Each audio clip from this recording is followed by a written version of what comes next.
भजनलाल शर्मा के चुनाव के जरिए क्या संदेश देने की कोशिश की जा रही है? बीजेपी के अंदर रोष हो रहा था कि बाहर से इंपोर्टेड माल को आप तरजीह ज्यादा दे रहे हैं, मुख्यमंत्री बना रहे हैं, स्टेट में बना रहे हैं। आप देखिए कि ज्योतिरादित्य सिंधिया के साथ जो लोग चुन करके आए थे या टूट करके आए थे, उन लोगों को दोबारा टिकट दिया जाना, ये सब एक बीजेपी के अंदर हो रहा था। बीजेपी को अपने रैंक एंड फाइल को भी एक सिग्नल देना था, नितिन गडकरी स्टाइल का, नरेंद्र मोदी स्टाइल का, कि साहब कार्डर में जो नीचे से घिस करके आता है वही ऊपर चढ़ता है। ये एलिमेंट जो है ये बीजेपी को देना था।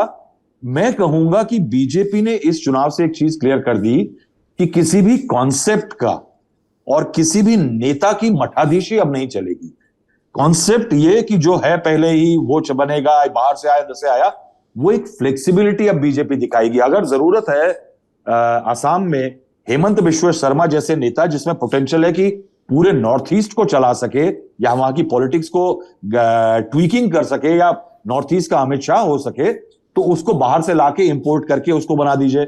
लेकिन अगर जरूरत है तो अपने कार्डर के आदमी को प्रमोट करिए। अब देखिए, ये भजनलाल जी के बारे में बात हो रही है कि अचानक से एक नया फेस चुना गया। Now if you go back to 2001, मुझे याद है कि गोपाल बिष्ट आज तक के कैमरामैन हुआ करते थे, जिनका कि दुखद देहांत हुआ था एयर क्रैश में।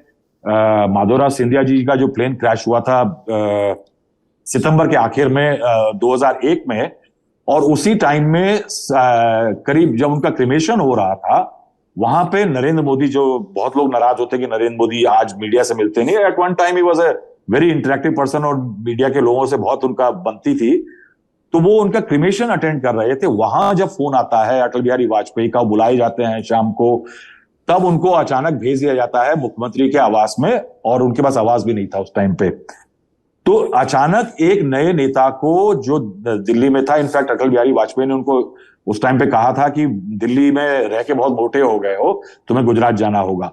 तो नए नेता को अचानक भेजा जाना, ये बीजेपी में एक प्रथा रही है। अगर आप शिवराज सिंह चौहान का ही चॉइस देखें 2005 में, तो ही वॉज इन दिल्ली।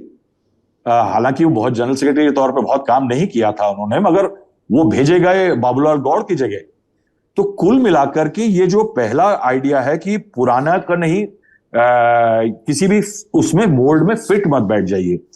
दूसरा एलिमेंट ये देखिए कि राजस्थान में ब्राह्मणों की जो पॉपुलेशन है वो करीब, I think if I am not, छोटिया साहब जानते होंगे, 5% करीब है। मध्य प्रदेश में अगर आप देखें तो यादवों की पॉपुलेशन जो है वो 6% है।